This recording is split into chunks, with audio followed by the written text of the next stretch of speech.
Hello students, कैसे हैं आप सब। स्वागत है आप सभी का मेरे यूट्यूब चैनल पर। आज मैं आपके लिए लेकर आया हूँ बीएससी सेकंड सेमेस्टर की kinetic theory and thermodynamics unit का टॉपिक। लास्ट टॉपिक में आपने स्टडी किया था work done in different thermodynamic process, जिसमें से हमारा एडियाबैटिक प्रोसेस और आइसोथर्मल प्रोसेस के लिए वर्क डन बचा हुआ था निकालने के लिए। तो चलिए आज हम लोग शुरू करते हैं work done in adiabatic process and isothermal process. तो सबसे पहले जानते हैं एक छोटा सा कि व्हाट इज एडियाबैटिक प्रोसेस।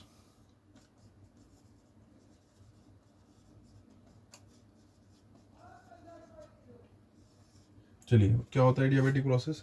तो एडियाबैटिक प्रोसेस एक ऐसा प्रोसेस होता है जिसमें सिस्टम और सराउंडिंग के बीच में एनर्जी का कोई एक्सचेंज नहीं होता है। Mean to say an adiabatic process is a process in which there is no exchange of heat between source and surrounding, between the system and surrounding.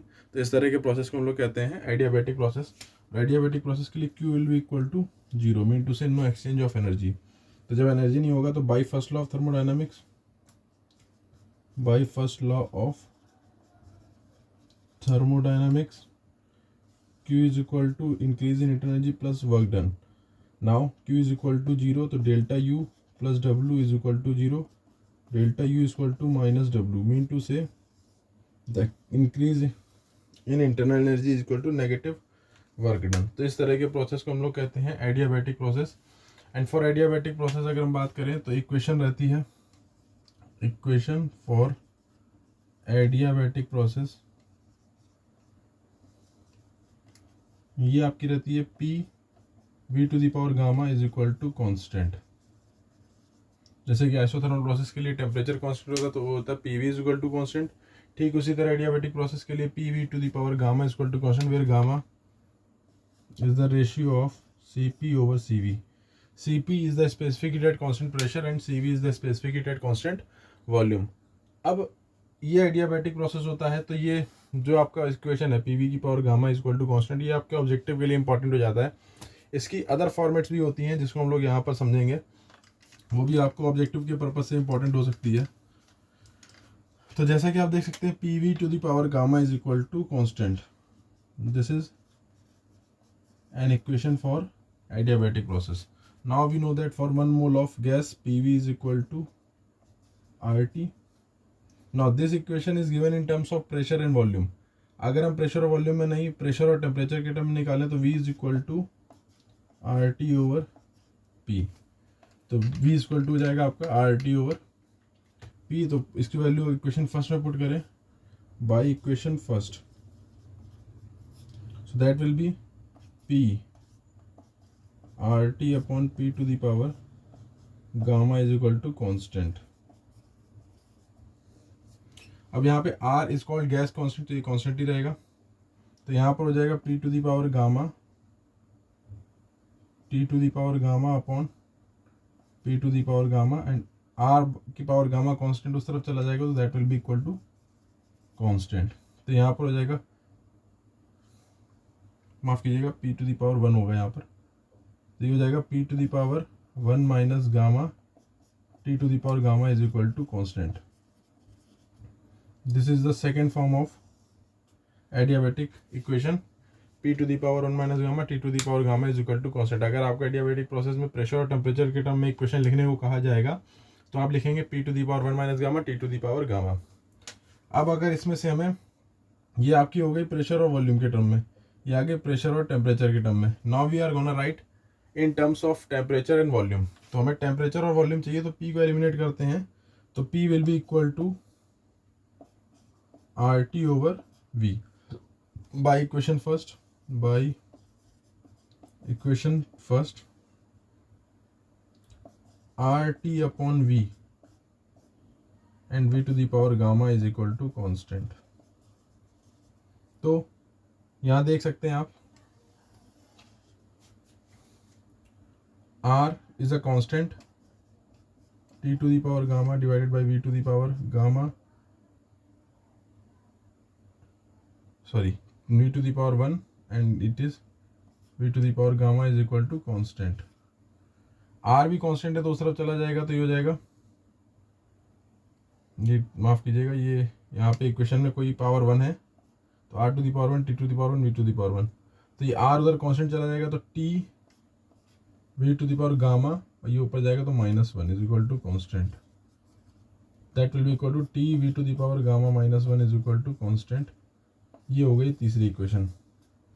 तो एडियाबैटिक प्रोसेस की 3 equation हम लिख सकते हैं। फर्स्ट वन इज जो bracket में है P V to the power gamma is equal to constant, second one is p to the power 1 minus gamma t to the power gamma is equal to constant, third one is t v to the power gamma -1 is equal to constant। तो these are the equations जो कि adiabatic process में use होती हैं। Basically जो हम लेके चलेंगे वो लेके चलेंगे p v to the power gamma is equal to constant, but for objective purpose ये तीनों आपकी इंपॉर्टेंट रहने वाली है।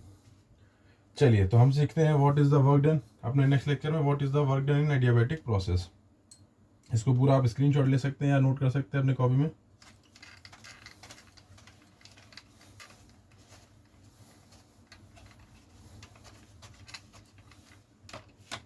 चलिए अब हम work done in adiabatic process,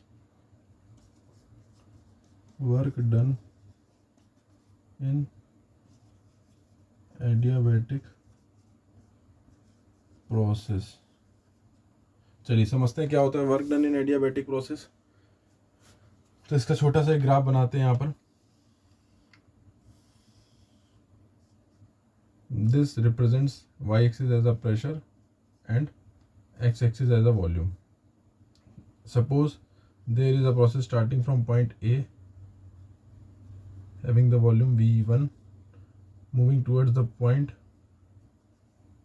having the volume V2 and this is V volume. This is the process AB. Adiabatically ये process adiabatic है, mean to say while we move from A to B there is no exchange of heat between source and surrounding. There is no exchange of heat between source and surrounding. Now what is the work done in this process? So first of all, in thermodynamic process work done is given by W is equal to integration V1 to V2 P dV. This is the amount of work done in thermodynamic process. Now for adiabatic process,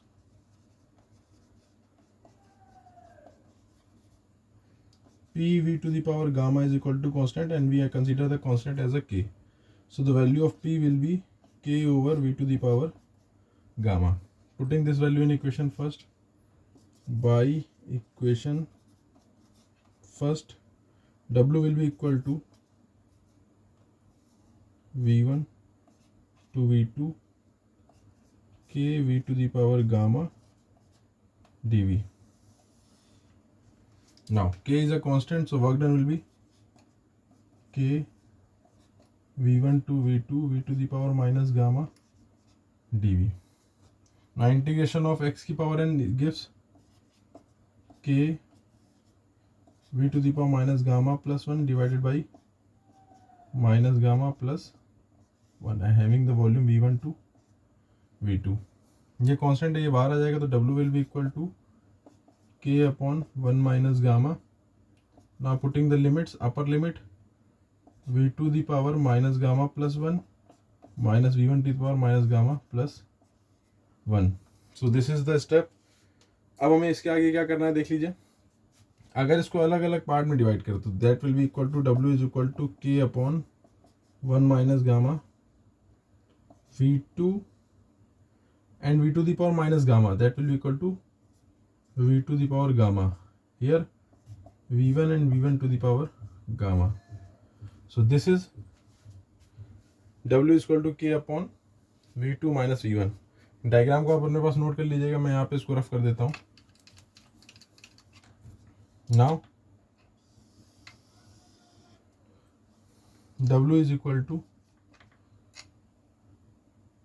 1 upon 1 minus gamma k upon v to the power gamma multiply with v2 minus k upon v1 to the power gamma multiply with v1. Now आप देख सकते हैं by equation, इसको अगर मैं second consider कर लें and इसको हम कंसीडर कर लें थर्ड इक्वेशन, तो in equation second we can see p is equal to k v upon v to the power gamma. तो यहाँ v2 लिखा है तो ये p2 हो जाएगा, अगर ये v1 है तो ये हो जाएगा p1. So w will be equal to 1/1 minus gamma P2 V2 minus P1 V1. This is equation 4. So work done will be 1/1 minus gamma P2 V2 minus P1 V1. Now by gas equation for 1 mole, by gas equation P1 V1 is equal to RT1, P2 V2 is equal to RT2. Hence W is equal to 1/1 minus gamma RT2 minus RT1. अगर यहाँ से हम minus common ले लें so that will be equal to 1/गामा -1 और ये R common हो जाएगा so that will be equal to T1 minus T2. So this is the amount of work done which is performed during the adiabatic process. फिर से देख लेते हैं क्या किया work done in the adiabatic process. Suppose the gas or maybe a thermodynamical system is at the volume V1 and its volume expanded to volume V2. Then the work done is V1 to V2 P dV. हमें adiabatic process के लिए पता है P V to the power gamma is equal to constant. So consider the constant is K. इसको यहाँ लिख भी दे चाहे तो आप constant. Now so P will be P is equal to K upon V to the power gamma. Work done is equal to P की value हमने equation first में रख दी और यहाँ V to power minus gamma के इसका integration perform किया x to the power n का इंटीग्रेशन होता है x to the power n plus 1 upon n plus 1.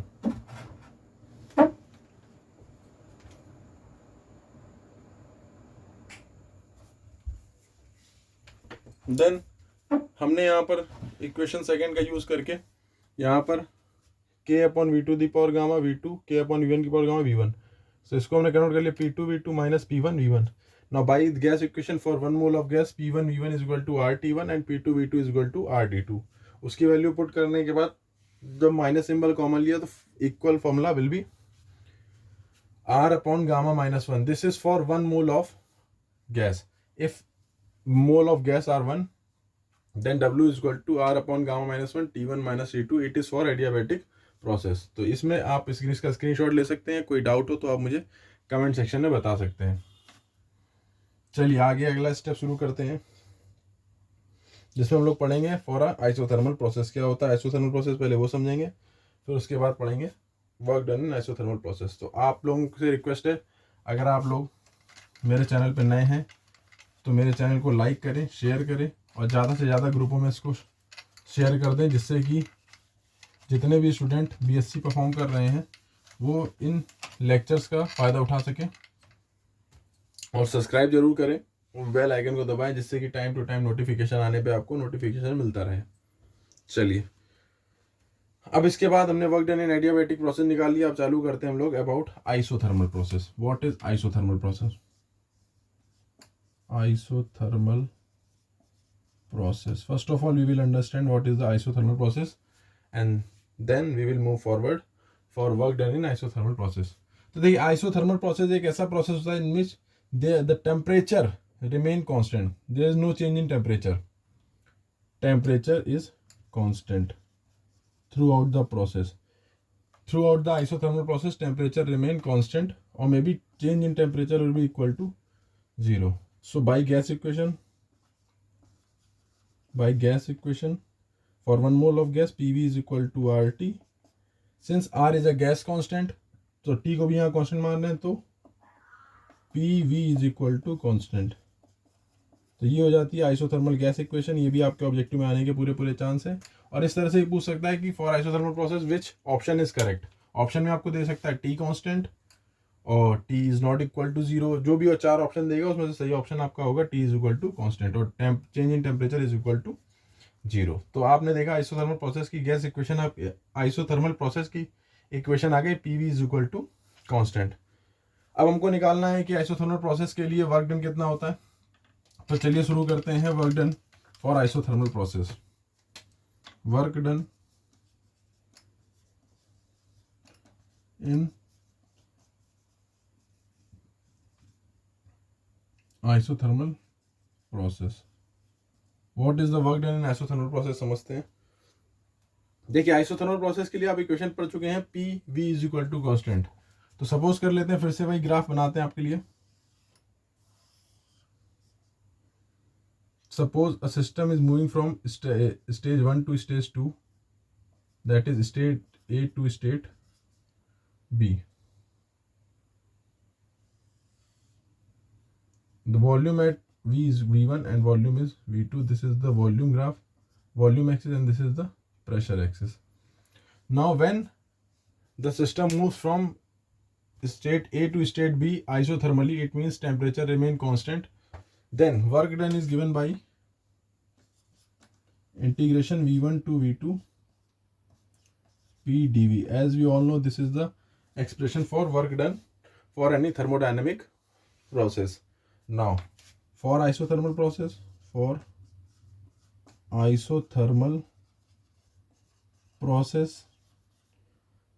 P V is equal to constant, and we consider the constant is K. So K is constant. So P will be equal to K upon V. And by equation first, work done will be from V1 to V2, that will be equal to K over V dV. K constant, तो K को हम बाहर ले लेते हैं, तो work done will be K V1 to V2 dV over V. 1 upon x का integration होता है log x, so this will be K ln V V1 to V2. So this will be K ln V1 to V2. अगर आप यहाँ पे देख सकते हैं एक चीज, अगर ये जो हमने कांस्टेंट माना है, इस कांस्टेंट को अगर K ना मान के इसको हम RT भी मानते हैं, mean to say the temperature remain constant through out the process, तो यहाँ पर हम इसको ये भी लिख सकते थे PV is equal to RT, mean to say temperature is constant. तो ये आपका प्रोसेस हो जाता है P is equal to RT over V, और यहाँ पे आपका हो जाता RT अपॉन V। तो यहाँ पर भी हो जाता आपका RT, mean to say the whole process is running at the constant temperature T. Now W will be equal to RT ln V2 minus ln V1. This is upper limit minus lower limit. So W will be equal to RT log M minus log N will be ln V2 over V1. ये ln है, अगर इसको हम 10 base, ये E base में होता है, अगर इसको 10 बेस में कन्वर्ट करना हो तो मल्टीप्लाई करते हैं 2.303 का, और RT ये हो जाएगा log base 10 V2 over V1. So this is the amount of work done during an isothermal process where temperature remain constant at T. So this is the amount of work done, 2.303 RT log 10 base V2 over V1. Since we know that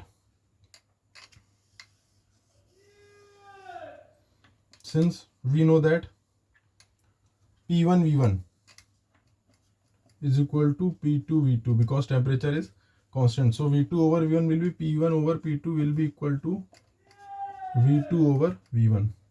Now putting this value of V2 over V1 in this work done formula, so work done formula will be 2.303 RT log base 10 P1 over P2. This is the amount of work done during the isothermal process in terms of pressure and temperature. This was the formula in terms of volume and temperature, and this was the formula for temperature and pressure. So this is the amount of work done during the isothermal process.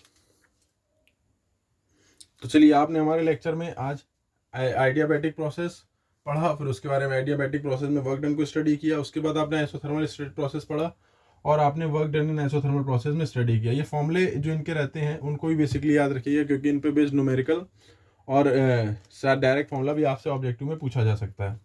चलिए, next topic आपका है, हम लोग बात करेंगे slopes of adiabatics and आइसोथर्मल्स। Adiabatic की slope और isothermal की स्लोप में क्या रिलेशन होता है, फॉर्मूला वाइज ये भी इंपॉर्टेंट है और ये भी आपके पेपर में आ सकता है, इसके आने के चांस है इन ऑब्जेक्टिव फॉर्म। और देखिए, किसी भी टॉपिक में आपको अगर डाउट हो या कोई पॉइंट ना समझ में आ रहा हो तो आप हमें कमेंट सेक्शन में पूछ सकते हैं कि इस पॉइंट में कैसे ये रहा, तो मैं आपको उसका जवाब वहाँ पर श्योर दूंगा। चलिए बात करते हैं slopes of adiabatics and आइसोथर्मल्स।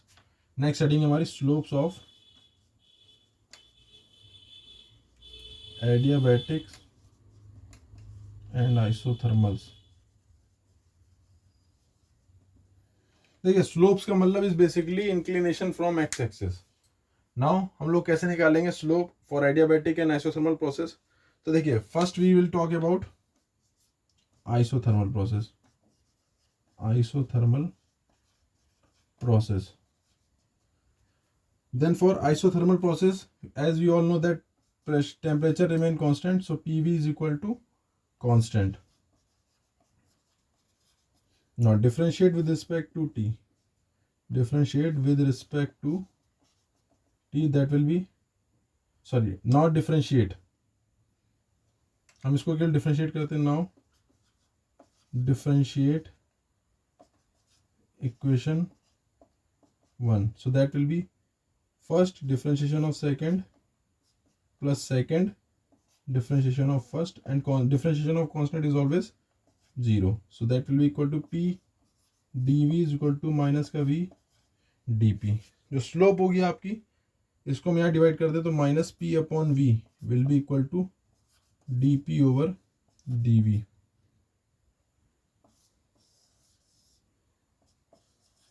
Slope is basically, अभी हम ग्राफ बनाएंगे तो आपको अच्छे से क्लियर हो जाएगा। dP over dV is equal to minus का V अपॉन माइनस का P upon V। Now we will talk about adiabatic process.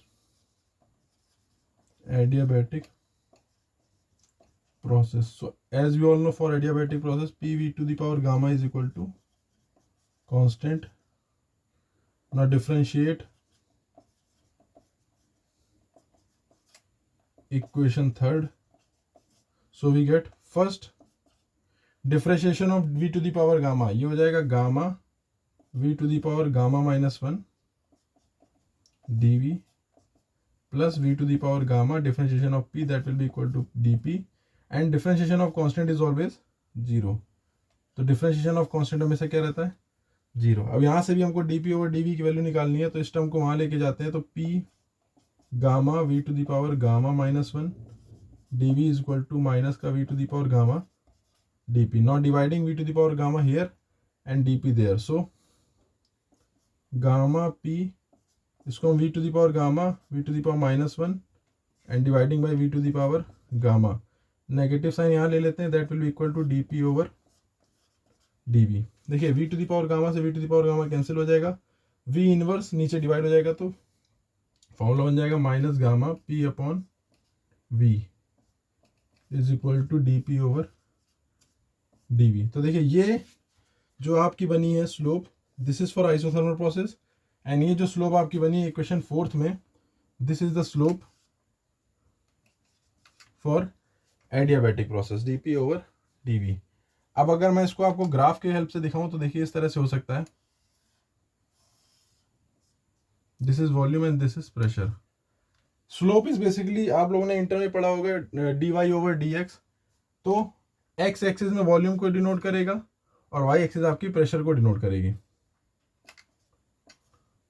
तो आप देख सकते हैं, if you talk about the slope of isothermal process, that is equal to minus P over V, and if we talk about the slope of adiabatic process, so this adiabatic process slope is gamma times to the slope of isothermal। तो इसका formula इस तरह से भी लिखा जा सकता है, dP over dV for adiabatic is equal to gamma times dP over dV of isothermal।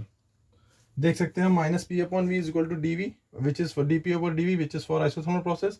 So dP upon dV is gamma times to the dP upon dV of isothermal process। तो ये भी आपके ऑब्जेक्टिव में आ सकता है कि what is the relation between slopes of adiabatic process and isothermal process। तो इस तरह से ग्राफ अगर बनाया जाए तो ये पता लगेगा कि जो एडियाबैटिक प्रोसेस है उसकी स्लोप जो है वो ज़्यादा स्टीपर होती है than that of isothermal slope. तो अगर हम बात करें आइसोथर्मल स्लोप की तो वो इस तरह बजाएगी कुछ, and we talk about the slope of adiabatic process, so that will be like this. This is for adiabatic process which is more steeper, and this is for isothermal।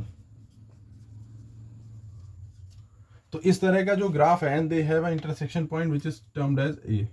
तो यहाँ पर आप देख सकते हैं कि ये जो स्लोप है एडियाबैटिक स्लोप वो ज़्यादा स्टीपर है देन दैट ऑफ आइसोथर्मल। और ये जो ग्राफ है ये डायरेक्टली आपके पेपर में ऑब्जेक्टिव में भी आ सकता है, क्योंकि ऑब्जेक्टिव पेपर है तो ये छोटे छोटे पॉइंट्स ही हैं जो आपको ऑब्जेक्टिव देते हैं। तो ये ग्राफ भी आपको अलग अलग दिया जा सकता है, जिसमें से आपका करेक्ट ग्राफ होगा एडियाबैटिक की स्लोप ज़्यादा होगी than that of isothermal slope. तो यहाँ पे हमने रिलेशन पढ़ा slopes of adiabatic and isothermal process. अगर किसी भी पॉइंट में डाउट हो तो आप कमेंट सेक्शन में हमको पूछ सकते हैं। बाकी मेरे अगर आपको वीडियो पसंद आ रहा हो तो आप मेरे वीडियो को लाइक करें, ज़्यादा से ज़्यादा शेयर करें और सब्सक्राइब करें मेरे चैनल को द फिजिक्स पॉइंट। चलिए अब हम बात करते हैं नेक्स्ट टॉपिक की हमारे, जो कि है relation between adiabatic and isothermal elasticities. ये तो हो गए slope of adiabatic and isothermal process. अब हम बात करेंगे relation between adiabatic and isothermal elasticities. तो इसको आप स्क्रीनशॉट भी ले सकते हैं और चाहे तो अपनी कॉपी में वीडियो पॉज करके नोट भी कर सकते हैं। जो इंपॉर्टेंट यहाँ पे ऑब्जेक्टिव के लिए हो सकता है वो है ये पॉइंट और ये पॉइंट और ये ग्राफ। 4 पॉइंट ऐसे इंपॉर्टेंट है जो कि ऑब्जेक्टिव के लिए आ सकते हैं। तो हर एक पॉइंट वाइज आपको इसको स्टडी करना पड़ेगा अपने ऑब्जेक्टिव पेपर के लिए, तभी जा करके आपका ये पूरा कंप्लीट हो पाएगा। चलिए बात करते हैं हम लोग relation between adiabatic and isothermal elasticity. पहले बात करते हैं adiabatic elasticity. First of all elasticity. तो क्या होती है एडियाबैटिक इलास्टिसिटी समझते हैं। हम लोग को पता है for adiabatic process P V to the power gamma is equal to constant होता है, is equal to constant. So we differentiate the above equation,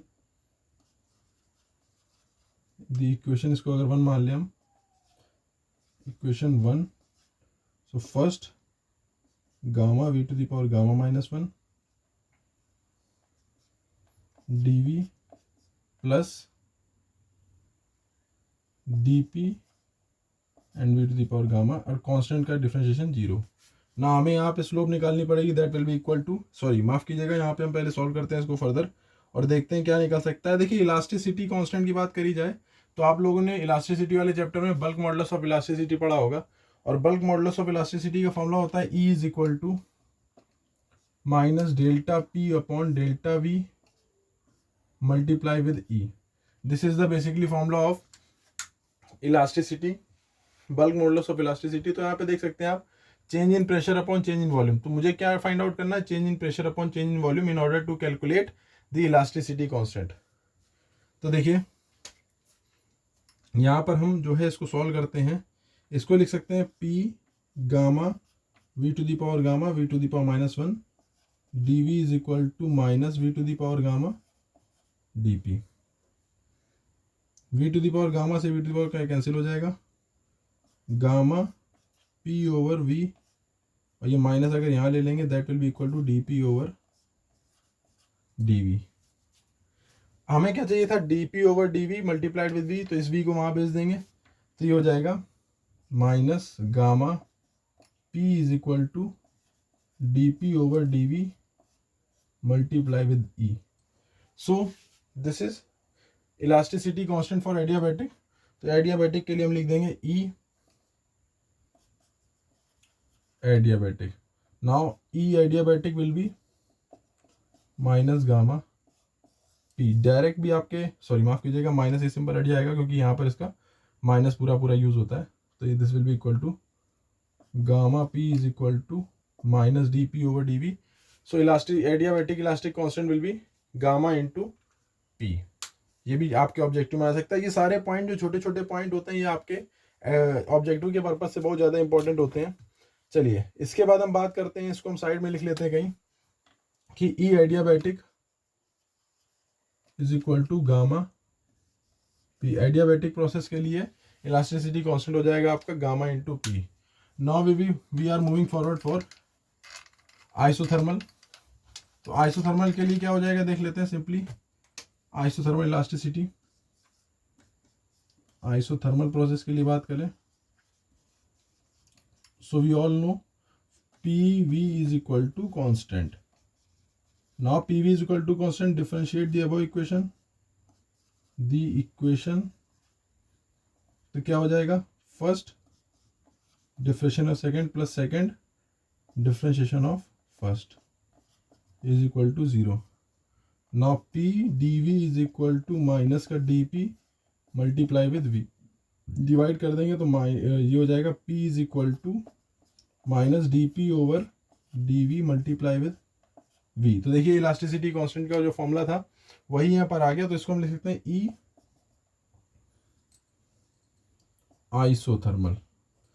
सो हमें क्या पता चला, आइसोथर्मल प्रोसेस के लिए जो एडियाबैटिक इलास्टिसिटी कांस्टेंट है उसकी वैल्यू होती है कितनी, पी। आइसोथर्मल के लिए that will be equal to P. इसका ऑब्जेक्टिव में आने के बहुत ज़्यादा ही चांस रहते हैं, क्योंकि ये छोटे छोटे क्वेश्चन है जो कि ऑब्जेक्टिव के लिए मोस्ट इंपॉर्टेंट होते हैं। चलिए अब इन दोनों में रिलेशन क्या होगा, now we gonna divide E adiabatic with E isothermal, so it is gamma P and it is P only, so that will be equal to gamma. तो ये रिलेशन हो जाएगा इलास्टिसिटी कांस्टेंट्स में between adiabatic process and isothermal process, और gamma की value अगर objective को थोड़ा सा और कैलकुलेटिव करेगा that will be equal to C P over C V. तो इस तरह से भी थ्योरेटिकली पूछा जा सकता है कि एडियाबैटिक और आइसोथर्मल इलास्टिसिटी कांस्टेंट का रेशियो किसके बराबर होता है, तो आप बताएंगे कि it is equal to gamma which is equal to C P over C V ratio of two specific heat. तो चलिए आज के लेक्चर में आपने क्या क्या पढ़ा, आपने पढ़ा सबसे पहले isothermal process, adiabatic process and work done in adiabatic process, उसके बाद आपने पढ़ा isothermal process and work done in isothermal process, उसके बाद हम लोगों ने मूव किया slopes between isothermal and adiabatic process, उसके बाद हम लोगों ने elasticity constants of adiabatic process and isothermal process के लिए पढ़ा और उनके बीच में रिलेशन देखा, E adiabatic upon E isothermal is equal to gamma. तो ये जितने भी पॉइंट आपको मैं प्रोवाइड करा रहा हूँ, ये सारे पॉइंट आपके जो है ऑब्जेक्टिव के लिहाज से बहुत ज़्यादा ही इंपॉर्टेंट होंगे। तो किसी भी पॉइंट में आपको डाउट होता है या ये क्वेश्चन कैसे सॉल्व हुई या वो क्वेश्चन कैसे सॉल्व हुई, कोई भी डाउट आपके मन में हो तो आप बेझिझक हमसे कमेंट सेक्शन में पूछ सकते हैं।